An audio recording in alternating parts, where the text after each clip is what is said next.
Iya, kalau kita perhatikan sejarah pilkada di Indonesia, OTT yang dilakukan oleh KPK terhadap calon kepala daerah berstatus petahana ini bukan yang pertama ya. Mhm. Pada tahun 2017 bahkan KPK pernah melakukan OTT terhadap 9 petahana. Hmm. Dan itu berlangsung pada saat proses pemilihan kepala daerah sedang berjalan. Mhm. Kita tahu beberapa kasus misalnya cukup kontroversial ya, ada di Lampung, ada di Maluku Utara, dan banyak daerah lainnya. Mhm. Tetapi pada waktu itu publik mendukung prosesnya karena kenapa?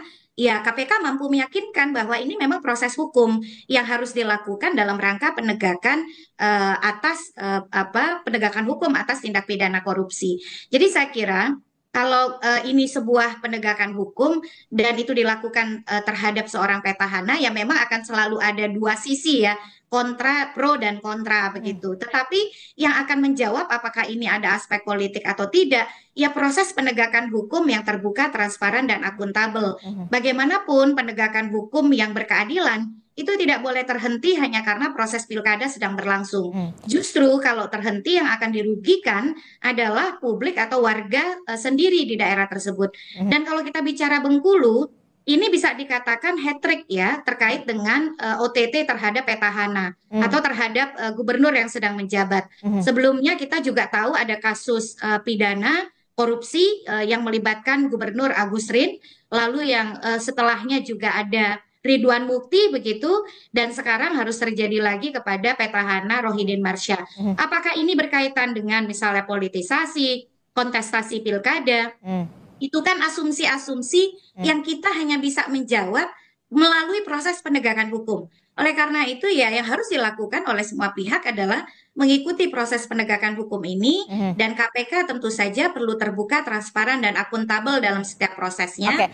Dan kita sudah punya instrumen untuk dari sisi hukum pilkada dan hukum pemilunya ya, apa yang harus dilakukan kalau seorang calon Mhm. berstatus sebagai tersangka. Kalau dilihat dari Ketua Komisi Pemilihan Umum Republik Indonesia Muhammad Afifuddin yang menegaskan bahwa Gubernur Bengkulu Rohidin Mersyah yang berstatus sebagai tersangka korupsi tetap bisa dilantik apabila terpilih dalam pemilihan kepala daerah atau pilkada serentak 2024, kalau merujuk pada pasal 163 ayat 6, 7 dan 8 Undang-Undang Pilkada. Nah, ini penjelasannya gimana nih? Kan sudah ada OTT KPK, yang bersangkutan juga sudah lagi sibuk nih untuk mengikuti proses hukumnya. Nah, ini gimana nih aturannya? Ya, itu memang yang disampaikan adalah normatif sebagaimana terdapat di dalam Undang-Undang Pemilihan Gubernur, Bupati, Wali Kota kita ya, Mhm. Mbak Adisti. Tentu KPU tidak bisa bergerak di luar itu. Mhm. Nah, pada tahun 2017 sempat muncul usulan dari masyarakat sipil. Kalau seorang calon kepala daerah menjadi tersangka di masa kampanye, artinya kan dia tidak bisa menjalankan kewajibannya melakukan kampanye dan melakukan edukasi politik kepada warga. Betul. Karena kampanye itu adalah bagian dari pendidikan politik, hak publik untuk mendapatkan pemaparan apa yang menjadi agenda dari seorang calon. Mhm. Nah, pada waktu itu KPU tidak melakukan kalau usulan kami waktu itu adalah melakukan penggantian calon yang berstatus sebagai tersangka tindak pidana korupsi yang Mhm. betul-betul langsung ditahan kan pada Mhm. waktu itu. Mhm. Nah, KPU beralasan ya memang ada aturan undang-undang seperti itu, dan saya kira ya memang situasi hari ini kita berhadapan dengan aturan yang mengkonstruksikan dengan pendekatan presumption of innocent ya, praduga tak bersalah, proses hukum yang masih berlangsung, Mhm. sehingga ketika dia berstatus tersangka tentu pihak yang menetapkan sebagai tersangka yang harus meyakinkan publik, membuktikan kepada publik bahwa itu dilakukan dengan minimal dua alat bukti yang cukup begitu ya, Mhm. sehingga secara meyakinkan memang bisa ditetapkan sebagai tersangka dalam tindak pidana yang didugakan. Tetapi undang-undang menyebut di undang-undang pilkada kita, status sebagai pasangan calonnya tetap melekat. Mhm. Nah, bagaimana kemudian dengan proses pemilihan? Akhirnya yang menjadi penentu adalah pemilih itu sendiri. Mhm. Dia perlu mempertimbangkan apa yang menjadi fakta yang Oke, dapat. diketahuinya Mhm. sebagai basis di dalam membuat keputusan. Mhm. Kalau nanti dalam proses ternyata dia terpilih tersangka, dia tetap bisa dilantik. Dan ketika dia berstatus terdakwa, maka dia akan kemudian dilakukan pemberhentian Mhm. sementara ya, dan kalau dia terpidana maka dia akan digantikan oleh wakil kepala daerahnya. Lain halnya kalau dia tidak terpilih, rasanya situasinya akan lebih sederhana. Oke. Pasti akan ada pro dan kontra, ada perspektif yang berbeda. Yang pertama mungkin perspektifnya, ini politik nih, atau perspektif lain dari segi penegakan hukum. Namanya penegakan hukum itu tidak pandang waktu, kapan akan operasi tangkap tangan, kapan dan juga siapa, di mana. Soal penegakan hukum tidak pandang itu, begitu ya. Nah, saya ke Pukat UGM, Pak Mas Zainur Rohman. Mas Zainur, ini kan kalau kita lihat ya, dari segi etika hukumnya seperti apa?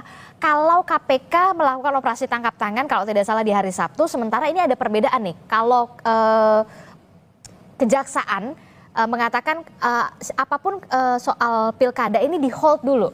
Nah, ini gimana nih? Iya, saya cek di dalam semua peraturan perundang-undangan tidak ada satupun dasar yang menjadi landasan untuk menunda proses hukum ketika sedang ada pemilihan, termasuk pemilu kada. Artinya justru misalnya seperti kejaksaan yang menunda proses karena menghormati pemilihan agar tidak ada politisasi, agar tidak membunuh karakter dan seterusnya, itu sampai sekarang tidak ada dasar hukumnya. Nah, yang menjadi pertanyaan adalah siapa yang memilih waktu untuk korupsi di masa hari tenang? Bukan KPK. Yang memilih waktunya kan para pelaku sendiri. KPK merespon dengan penegakan hukum berdasarkan undang-undang. Sehingga kalau ketika ada satu tindak pidana korupsi, misalnya penyerahan uang suap atau gratifikasi atau merugikan keuangan negara tetapi tidak diproses hukum hanya karena alasan sedang masa tenang, itu justru merupakan bentuk perbuatan melawan hukum oleh penegak hukum itu sendiri dan tidak sesuai dengan prinsip equality before the law, kesamaan di hadapan hukum. Kalau memang kemudian negara ini memilih untuk tidak ada proses penegakan hukum terhadap calon ketika masa tenang atau ketika masa pemilu, maka para pelaku ini, para politisi akan memilih waktu-waktu itu untuk melakukan korupsi. Kan sedang kebal gitu ya. Sehingga menurut saya yang dilakukan oleh KPK itu beralasan hukum selama memang KPK pegang dua alat bukti. Karena kenapa sekali lagi dari sisi tempus, dari sisi waktu, yang memilih korupsi itu kan bukan KPK kapan waktunya. Yang memilih kan para pelakunya itu sendiri. Sehingga sekali lagi selama KPK pegang alat buktinya maka tidak ada satupun yang menghalangi proses penegakan hukum termasuk ketika sedang masa tenang itu, Mbak. Oke, tapi kontradiktif sekali ketika Kejaksaan Agung mengatakan kalau tidak salah apapun yang soal pilkada, soal masa pilkada ini di hold dulu. Nah, ini gimana? Agak kontradiktif nih, Mas Zainur. Ya, saran saya kepada kejaksaan dari dulu adalah tetap proses hukum. Ya, menurut saya yang benar adalah tetap proses hukum. Tetapi yang paling penting adalah harus dua alat bukti, tidak digunakan untuk blackmailing, untuk karakter assassination dan seterusnya. Harus sangat yakin bahwa itu memang sebuah perbuatan pidana yang tidak akan bisa terbantahkan lagi. Nah, kalau kemudian yang seperti ini ada korupsi dibiarkan, justru masyarakat akan membeli kucing dalam karung nih. Menurut saya justru ketika ketahuan gitu ya, ada seorang calon kepala daerah melakukan tindak pidana korupsi dan melancarkan transaksinya menjelang hari pemungutan, itu memberi kesempatan kepada masyarakat untuk berpikir ulang apakah akan memilih atau tidak memilih. Silakan masyarakat tentukan sendiri. Tetapi dari sisi penegakan hukum, penegak hukum itu memberi semacam keterbukaan informasi kepada publik mengenai perbuatan yang telah dilakukan oleh pelaku. Sehingga sekali lagi menurut saya tidak usah ada kekhawatiran. Misalnya apakah ini adalah satu proses politisasi dan seterusnya. Menurut saya soal politisasi penegakan hukum itu memang dari satu sisi tidak terhindarkan. Kenapa? Karena biasanya yang lapor akan terjadinya transaksi suap itu tidak lepas dari rivalitas. Misalnya apakah itu tim suksesnya lawan, apa kemudian tim hukum